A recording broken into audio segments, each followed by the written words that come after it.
Di bawah Seng Wei, bahkan beberapa tetua Tanah Suci Taihao tiba-tiba mengubah wajah mereka. Murid Tanah Suci Taihao yang diselimuti oleh Seng Wei bahkan lebih jelek lagi. Di bawah kekuatan suci semacam ini, mereka merasa seperti gunung besar menekan tubuh mereka. Selain itu, kekuatan suci ini tidak dikirim ke orang tertentu.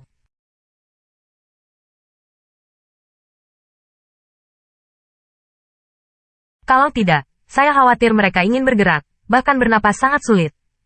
Dalam kekuatan suci semacam ini, bagus untuk bisa bertahan tanpa dihancurkan. Jika Anda memiliki kekuatan, Anda pasti akan kehilangan 70-80%. Bagaimana Anda bertarung lagi? Tanda seru. Tanda seru. Haha, kakak senior Ling Fei, selamat. Sepertinya itu tidak lagi disebut Pavilion Tianya, itu harus disebut Tanah Suci Tianya. Di luar Tanah Suci, pembangkit tenaga listrik yang tak terhitung jumlahnya sedang menonton adegan ini, dan mereka sudah sangat ingin mencobanya. Ada juga beberapa kekuatan yang tidak lemah, yang secara aktif mengambil inisiatif untuk menyatakan posisinya kepada Ling Fei Tao dari Pavilion Tianya, hanya untuk dapat mengikat pengadilan Tianya. Di platform tinggi, wajah atas Pavilion Tianya, seperti Ling Fei, memiliki semacam kegembiraan yang tidak bisa disembunyikan. Dari sudut pandang mereka, tidak perlu lagi memainkan game ketiga ini. Di bawah Yang Mulia, siapa yang bisa bertahan dalam kekuatan suci semacam ini? Tanda seru. Tanda seru. Alis Yu Seribu Musim Gugur terjalin erat. Matanya menatap banyak murid. Melihat murid yang dicekik oleh Seng Wei, dia hanya menghela nafas. Bahkan Zhong Zian dan Yu Fei Kuan bukanlah lawannya. Siapa lagi yang bisa menolak Ling Tuya? Itu terserah saya. Ketika dia ragu-ragu untuk jatuh pada musim gugur Yu Seribu, suara tawa tiba-tiba terdengar dari para murid di bawah. Segera, para murid di peron tiba-tiba terbagi menjadi saluran. Siluet ramping, mengambil langkah ringan. Pergi ke garis depan. Kakak Qin. Kakak Qin. Siluet ini mengagumkan Qin Yichen. Dengan kedatangannya, banyak murid gerbang luar Tanah Suci semua berbisik dengan hormat. Dan gerakan yang disebabkan oleh penampilannya tidak kecil. Jadi ketika dia datang ke garis depan, orang-orang Pavilion Tianya di panggung tinggi tiba-tiba mengalihkan pandangan mereka dan berkumpul di Qin Yichen. Siapapun dapat melihat bahwa Qin Yichen memiliki reputasi tinggi di antara murid Tanah Suci Taihao. Siapa anak itu? Saya tidak tahu. Saya belum pernah melihat sosok ini dalam disiplin rumit di Tanah Suci Tahu. Beberapa kerutan tingkat tinggi dari Pavilion Tianya membisikkan kecurigaan. Bahkan alis Ling Fei tiba-tiba mengerutkan kening. Di matanya, ada sedikit keraguan. HMPH, anak yang tidak berguna di middle stage, seorang kaisar.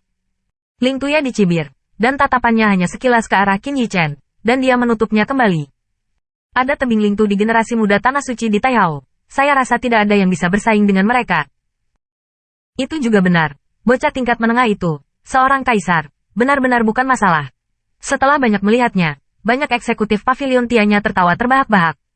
Wah, pertempuran semacam ini bukanlah sesuatu yang bisa diikuti oleh orang kecil dari semua perdagangan. Kamu masih harus bertanya kepada para tetua Tanah Sucimu. Ling Tuya terkekeh, berkata dengan jijik. Namun, begitu kata-katanya jatuh, terdengar tawa di antara banyak murid Tanah Suci Tahu. Segera, dia mengerutkan kening, tetapi menemukan banyak murid Tanah Suci Tahu, menggunakan semacam lelucon. Matanya memandangnya seolah-olah dia sedang melihat orang idiot. Jenius bakat mengerikan yang memecahkan rekor Taihao Senghu, dia ternyata adalah pria berkaki tiga. Ini memang lelucon besar. Melihat penampilan Qin Yichen, kulit Yu Seribu Qiyu sedikit mereda, tapi dia masih sedikit ragu.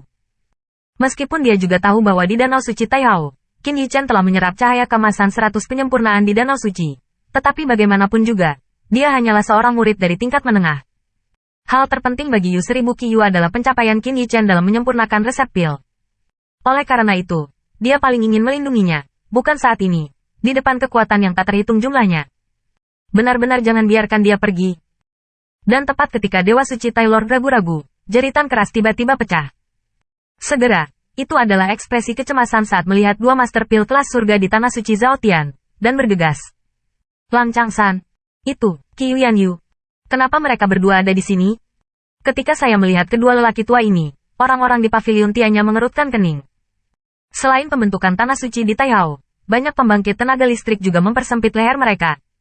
Kedua orang ini, tapi raksasa sejati dan Ji. Meskipun nilai militer mereka sendiri tidak begitu luar biasa, sebagai master pil kelas surga dan dandian Tanah Suci Zhao Tian, dua raksasa di belakang mereka, energi di belakang mereka pasti membuat kekuatan yang tak terhitung jumlahnya ketakutan. Dua orang. Tolong kembali ke kuil dan, kami terlalu suci tentang Tanah Suci, kami akan memilih sendiri. Bahkan Holy Lord, ketika dia diganggu oleh orang luar, dia tidak langsung marah. tetapi berkata dengan hangat. Dia tahu bahwa kedua orang ini juga mengkhawatirkan Qin Yichen. Belakangan, penguasa istana beberapa orang bergegas dan terus membujuk keduanya untuk pergi. HMPH, jika ada yang berani menyakiti bocah ini selama setengah menit, Qiyu Yanyuku dan dia tidak ada habisnya. Mudah untuk mengatakan bahwa kedua lelaki tua itu tampak agak buruk untuk masuk seolah-olah mereka menyadarinya. Akhirnya, sebelum pergi, suara Qiyu Yanyu terdengar mengancam. Setelah kedua lelaki tua itu menghilang, semua orang mau tidak mau mengeluarkan keringat secara diam-diam. Pada saat ini, Tianya Geling Fei dan yang lainnya, lalu melihat ke arah mata Qin Yichen, ada beberapa warna tambahan. Apakah anak ini anak haram Qiyu Yanyu? Atau setelah meninggalnya Master Pil kelas surga? Di dalam hati mereka juga diam-diam menebak identitas Qin Yichen. Lagi pula, seorang remaja yang bisa mendapatkan 2 Master Pil tingkat surga sehingga kehilangan kendali diri untuk berhenti pasti sudah di luar kebiasaan. Dan mereka benar-benar tidak melihat di mana Qin Yichen luar biasa, mungkin karena dia lahir di luar kebiasaan. Jika 2 orang tua itu melindungiku, aku terlalu suci, tanah suci masih bisa bertahan hidup, mungkin ada kesempatan untuk bangkit lagi di masa depan. Melihat Qin Yichen, mata Yu Seribu Qiyu berkedip dengan sedikit harapan. Mungkin, di masa depan, apakah tanah suci dapat berdiri atau tidak tergantung pada bocah ini? Ya Tuhan, jika tanah suci hilang, apa gunanya perhatianmu? Dan tepat ketika Holy Lord memutuskan untuk menolak permintaan Qin Yichen untuk bermain, Qin Yichen tampaknya menyadari kekhawatirannya, dan sebuah suara pelan berkata dengan pelan, dan, apakah menurutmu aku akan kalah? Mendengar ini, telapak lengan baju Dewa Suci Tai Hao bergetar tanpa terdeteksi. Memang, jika tanah suci digulingkan, betapa sulitnya mengembalikan nama tanah suci. Terlebih lagi, anak laki-laki di depanku ini bukan hanya seorang master pemurnian pil yang jahat, tetapi juga seorang seniman bela diri surgawi. Bahkan di Danau Suci Tai Hao, penampilannya bahkan lebih kuat dari Yu Wenyu yang asli.